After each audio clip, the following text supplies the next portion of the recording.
Hi hello నమస్తే, నేను మీ వెంకట్. తిరుపతి లడ్డూలో కల్తీ జరిగిన వివాదం కాస్త ఇప్పుడు డిక్లరేషన్ వరకు వచ్చింది. మాజీ ముఖ్యమంత్రి వైఎస్ జగన్మోహన్ రెడ్డి గారు ఆయన తిరుపతి సందర్శన చేయాలంటే ఇప్పుడు డిక్లరేషన్ పైన సంతకం పెట్టాలనేది ఒకటి వెలుగులోకి వచ్చింది. డిక్లరేషన్ అనేది ఇప్పుడు వచ్చిందా అంటే కాదు. అన్య మతస్థులు ఎవరైనా వేరే దేవాలయ సందర్శనం చేసుకోవాలని అనుకున్నప్పుడు అన్య మతస్థులు ఎక్కడ ఏ దేవాలయానికి వెళ్ళినా ఇది ఉంటుంది. మన హిందూ ఇది ప్రకారం మరి ఆయన జగన్మోహన్ రెడ్డి అయినప్పటికీ వాళ్ళ తాతలు ఎప్పుడో మరి కన్వర్ట్ అయ్యారు క్రిస్టియానిటీలోకి, క్రైస్తవం ఫాలో అవుతున్నారు. 2019లో విజయమ్మ గారికి మరి డైరీ ఇచ్చి మరీ ఎలక్షన్లో రాష్ట్రం అంతా తిప్పారు. అట్లా కూడా పొలిటికల్గా గెయిన్ చేసుకున్నారు. అంటే అగ్గిపుల్ల సబ్బు బిళ్ళ కాదేది కవితకి అనర్హం అని శ్రీశ్రీ గారు చెప్పినట్లు జగన్ గారు రాజకీయంగా ఓట్లు సంపాదించుకోవడానికి దేన్ని వదిలిపెట్టడని చెప్పి ఆయన ప్రూవ్ చేసుకున్నటువంటి పరిస్థితి ఉంది. అందులో అఫ్కోర్స్ ఏ రాజకీయ పార్టీ నాయకులు కూడా ఇవాళ రేపు దీనికి పెద్ద మినహాయింపు కాదు. ప్రతి అవకాశాన్ని రాజకీయం చేసి ప్రజల్ని కూడా మెంటల్గా డిస్టర్బ్ చేస్తున్నటువంటి పరిస్థితి మనం చూడవచ్చు. మరి ఇప్పుడు డిక్లరేషన్ మీద సంతకం పెట్టమంటే జగన్ గారు ఏమంటుండో, ఇది నాకు జరిగిన అన్యాయం, గతంలో నేను 12 సార్లు వెళ్ళి సందర్శించుకున్నాను, బ్రహ్మోత్సవాలకి నేను సమర్పించాను అని చెప్పి అంటా ఉన్నారు. నిజంగా మరి ఇప్పుడు తెలుగు సమాజం, తెలుగు ప్రజలు ఆయన చెప్పే మాటలు నమ్మే పరిస్థితిలో ఉన్నారా? ఎందుకంటే ఆల్రెడీ ఆయన మీద నమ్మకం లేదు, ఆయన పాలన మీద నమ్మకం లేదు, ఆయన మాటల మీద నమ్మకం లేదు అని చెప్పి 2024 ఎన్నికల ఫలితాలతో తేల్చి చెప్పారు. కొత్తగా వచ్చేటప్పుడు రాజశేఖర రెడ్డి గారి అబ్బాయి, వాళ్ళ నాన్న బాగా చేసిన రైతులకి ఈయన కూడా ఏదో చేస్తాడు, ఓదార్పు యాత్ర అని అంతా తిరిగాడు, ప్రజల కష్టాలు తెలుసుకున్నాడు అని చెప్పి మరి అంతకుముందు అధికారంలో ఉన్న చరిత్ర కలిగిన తెలుగుదేశం పార్టీని, చంద్రబాబు నాయుడిని పక్కన పెట్టి 175 అసెంబ్లీ సీట్లు ఉన్న మన ఏపీలో 151 సీట్లు ఇచ్చారు, ఎమ్మెల్యే సీట్లు, 23 ఎంపీ సీట్లు ఇచ్చారు, 25 సీట్లకి మొత్తం 25 ఉంటే 23 ఇచ్చారు, 22 ఇచ్చారు. అట్లా బ్రహ్మాండమైన మెజార్టీ ఇచ్చారు. వాళ్ళు కూడా ఊహించలేదు, ఎవరు ఏ జాతీయ స్థాయిలో కూడా ఎవరు ఊహించినంత మెజార్టీ వచ్చింది. స్టన్ అయిపోయారు. దాంతో తలకెక్కింది, ఇంకా నాకు మించిన మనగాడి ప్రపంచంలో లేరు అని చెప్పి. దాంతో ఆయన రాజకీయం చేశారా 5 ఏళ్ళు అంటే, ఆయన ఏదో పరిపాలన చేస్తాడు, కొంత బాగా డెవలప్ చేస్తాడు, వాళ్ళ నాన్న ఉన్నప్పుడు మంచిగానే అడ్డగోలుకు సంపాదించుకుంటలే, ఇంకా డబ్బులు పిచ్చి పోద్ది అనుకుంటే ముదిరింది బాగా, అధికారం పిచ్చి ముదిరింది, వనరుల దోచుకోవడం ముదిరింది. తిరుపతి వెంకన్న బడ్జెట్ మరి 5,000 కోట్లు అంటే ఎట్లా వదిలిపెడతారు? పాపం వదిలిపెట్టాడు కదా. దాంతో దింపిండు, దాని టీంని దింపిండు. భూమన కరుణాకర్ రెడ్డి అని, చెవిరెడ్డి గారు అని, పెద్దిరెడ్డి అని, మొత్తం రెడ్ల బ్యాచ్ అంతా తీసుకెళ్లి మెయిన్ రాయలసీమ రెడ్డిని ఆడ పడేసిండు. వాళ్ళు ఇష్టారాజ్యంగా చేశారు.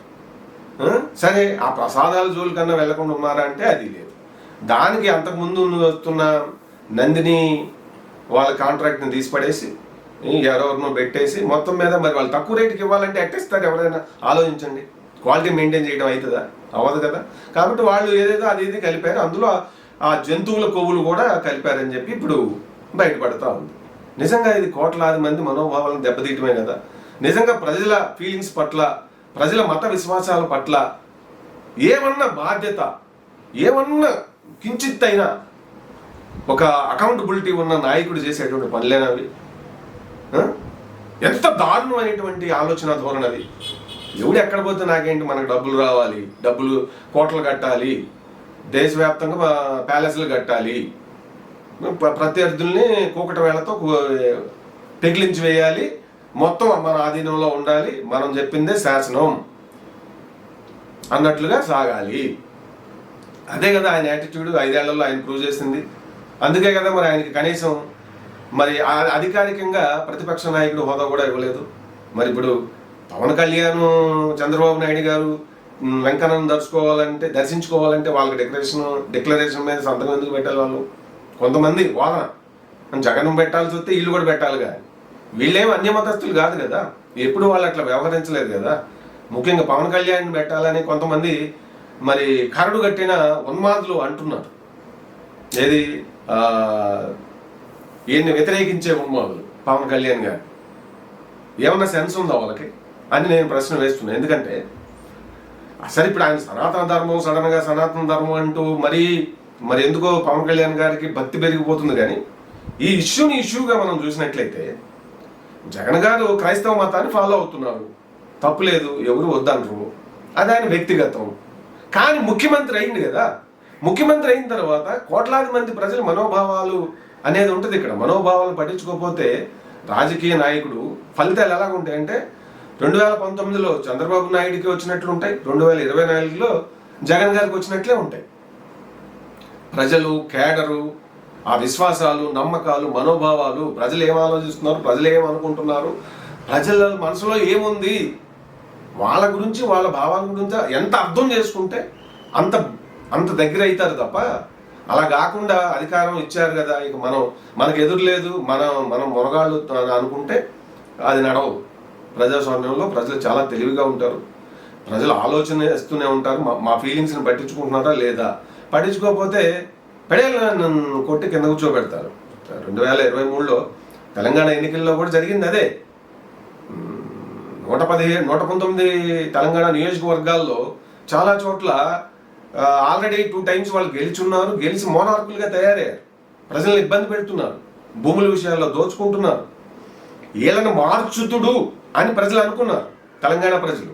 కేసీఆర్ వీళ్ళని మార్చి కొత్త వాళ్ళని ఏమైనా పెడతాడు, మార్పులు చేర్పులు చేస్తాడు, బాగా ఆరోపణలు ఉన్న వాళ్ళని తీసేస్తాడు అని చెప్పి అనుకుంటే ఆ విధమైనటువంటి సంకేతాలు ఆయన ఏమి ఇవ్వలేదు. 119 10 మందిని 12 మందిని మార్చింది అంతే. దాంతో ప్రజలకు మండింది, నిన్నే మార్చేద్దాం అని చెప్పి వాళ్ళు ఫిక్స్ అయ్యారు. కట్ చేస్తే ఏమైంది రిజల్ట్, ఆయన ప్రతిపక్షంలో కూర్చుండు.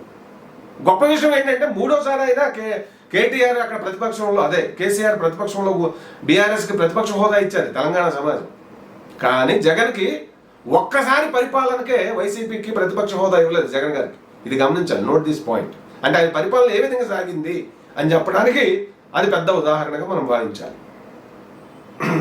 2 సార్లు పరిపాలన చేసి మూడవసారి కూడా బీఆర్ఎస్కి ప్రతిపక్ష హోదా, చాలా గౌరవ హోదా ఇచ్చారు. కానీ 2019లో హిమాలయ శిఖరం అంత ఎత్తున కూర్చోబెట్టారు మన ఏపీ ప్రజలు వైసీపీని, జగన్ గారిని. 2024 5 ఏళ్ళు ఆయన పరిపాలన చూసేసరికి ఫస్ట్ టైము ఒక ఛాన్స్ అంటే ఒక ఛాన్స్ ఇస్తే భయభ్రాంతులకు గురి చేసేసి పెడతంతో భయపడి నాయన మహాప్రభు నీకో దండం, నీ పాలనకో దండం అని చెప్పి 11 సీట్లకు పరిమితం చేసి కూర్చోబెట్టారు. సో ఇది ప్రజలు ఇస్తున్నటువంటి తీర్పులు. ప్రజలు అర్థం చేసుకోకపోతే అది ఎవరికైనా వర్తిస్తుంది. ఇక్కడ not only Jagan, not only KCR, it may applicable to even people who are in the ruling. Present అధికారంలో ఉన్న నాయకులకి కూడా వర్తిస్తుంది అనేది గమనించాలి. సో మొత్తం మీద ఇప్పుడు జగన్ గారు ఆ విషయాన్ని రాజకీయం చేసి దాని ద్వారా కూడా లబ్ధి పొందుదామని చెప్పి చూస్తూ ఉన్నారు. ఎట్లా, జగన్ రెడ్డినైనా నాకే ఇట్లా ఉంటే తిరుమల వెంకన్నను దర్శించుకోవడానికి మాజీ ముఖ్యమంత్రిని జగన్ రెడ్డిని అయినా నాకే ఇంత ఇదిగా ఉంటే ఇంకా దళితుల పరిస్థితి ఏంటని చెప్పి పాపం ఆయన అట్లా మాట్లాడుతుంటే చాలా అపహాస్యంగా అనిపించలా. ఎంత నాటకీయం అది. ఇది మతానికి సంబంధించిన విశ్వాసాలకు సంబంధించింది, కులాలకు సంబంధించింది కానే కాదు. దళితుల్ని ఎవరన్నా వద్దున్నారా? వాళ్ళు వెళ్తూనే ఉన్నారు కదా. అధికారంలో ఉన్న వాళ్ళు, ప్రముఖులైన వాళ్ళు అన్య మతస్థులు అయితే వాళ్ళకి సంతకం చేయాలి అనేది అక్కడ చాలా గమనించాల్సిన విషయం. దాన్ని వదిలిపెట్టి దీన్ని దళితులకి ఆపాదించి దళితులకి ఏదో అన్యాయం జరుగుతుంది అన్నట్టుగా, మరి అంతకాలం 5 ఏళ్ల కాలంలో దళితులకి ఏం చేశారు మీరు? డెడ్ బాడీలు డెలివరీ చేయడమా? అదేగా మీరు చేసింది. అక్కడ డాక్టర్ ఒక ఆయన అక్కడ వైజాగ్లో పాపం కరోనా టైంలో మాస్కులు సరిపోవట్లేదు అన్నందుకు పాపం ఆయన రోడ్డు మీదకి పిలిపించి కాళ్ళు చేతులు ఇరగొట్టించి చంపారు కదా. ఇదేగా మీరు చేసింది నిర్వాహకం. దళితులకు ఏం చేశారు? దళిత నాయకత్వానికి ఎక్కడన్నా వాయిస్ ఇచ్చారా? అంతా మీ కంట్రోల్లోనే పెట్టుకున్నారు కదా. డమ్మీలు అయ్యారు, ఏమైంది? మళ్ళీ ఇప్పుడు దళిత వాయిస్ ఎందుకు? ఓట్ల కోసం. ప్రజలు నమ్మే పరిస్థితిలో లేరు. నిజంగా జగన్ గారికి ఆల్రెడీ ఇచ్చే పనిష్మెంటు వైసీపీకి జగన్ గారికి వెంకన్న ఇచ్చాడు 2024లో. మామూలుగా కాదు, కొడితే గోప పగిలిపోయి. అది ఎవరికైనా వర్తిస్తుంది. మత విశ్వాసాల్లో ప్రజల్ని మనోభావాలను పట్టించుకోకపోతే. కాబట్టి ఇప్పుడు ఆయన అన్య మతాన్ని ఫాలో అవుతున్నారు కాబట్టి ఆ నిబంధనల ప్రకారం ఆయనకి చిత్తశుద్ధి ఉంటే ప్రజల మనోభావాల పట్ల, హిందూ ధర్మం పట్ల, హిందూ ప్రజల పట్ల గౌరవం ఉంటే పవన్ కళ్యాణ్ గారు చెప్పినట్టు వాళ్ళకి, పవన్ కళ్యాణ్ గారికి చంద్రబాబు నాయుడు గారికి హిందూ ధర్మం కాదని అంటే ఎవరన్నా ప్రజలు నమ్మాలి కదా, నమ్మరు. ఎందుకంటే వాళ్ళు ఎప్పుడు కూడా ఆ విధంగా ప్రవర్తించలేదు. పవన్ కళ్యాణ్ గారు ఎలా ఉంటాడు, ఏదైనా ఒకటి నమ్మితే దాన్ని తూచా తప్పకుండా మనస వాచ కర్మన అంటారు కదా, అట్లా ఫాలో అయ్యే వ్యక్తి. సో ఇప్పుడు ప్రభుత్వం ఏం చెబుతుంది, ఏపీ ప్రభుత్వం అన్యమతస్తులు దర్శనం చేసుకోవాలంటే డిక్లరేషన్ మీద సంతకం పెట్టాలి, అంతే. అది చేయొచ్చుగా. మరి మీరు అన్యమతాన్ని ఫాలో అవుతున్నారు కదా, క్రైస్తవాన్ని, తప్పులేదు. మీరు ఇప్పుడు అన్యమతస్తుల కిందే వస్తారు. మరి సంతకం చేసి ఏనాడన్నా మీరు అసలు హిందూ ధర్మంలో ఏంటి మతపరమైన విశ్వాసాలకి భార్య ఉంటే ఆమెతో పాటు అవి నిర్వహించాలి. భార్య లేకుండా మత క్రతువు నిర్వహించడానికి మనకు అసలు హిందూ ధర్మంలో లేనేలేదు. గమనించారా? మన ఇంట్లో ఏ శుభకార్యం మతపరంగా గృహప్రవేశం జరిగింది అనుకోండి, భార్యాభర్తలో లేదా తల్లిదండ్రైనా ఎవరైనా సరే అసలు ఆడ మనిషి లేకుండా ఏది జరగదు. ఒక్క దినకార్యాల్లో తప్ప మిగిలిన మతపరమైనటువంటి ఏది జరిగినా కూడా పూజ పునస్కారాలు, వ్రతాలు, యజ్ఞాలు ఏదైనా సరే భర్తతో పాటు భార్య కూర్చోవలసిందే. ఒక్కరు చేయడానికి లేనే లేదు ఖచ్చితంగా. అసలు మరి ఈయన ఏనాడన్నా సరే ఆయన భార్యను తీసుకొని, భారతి గారిని తీసుకొని ఏ దేవస్థానంలోనైనా కనీసం మనోభావాలను గౌరవించిందా?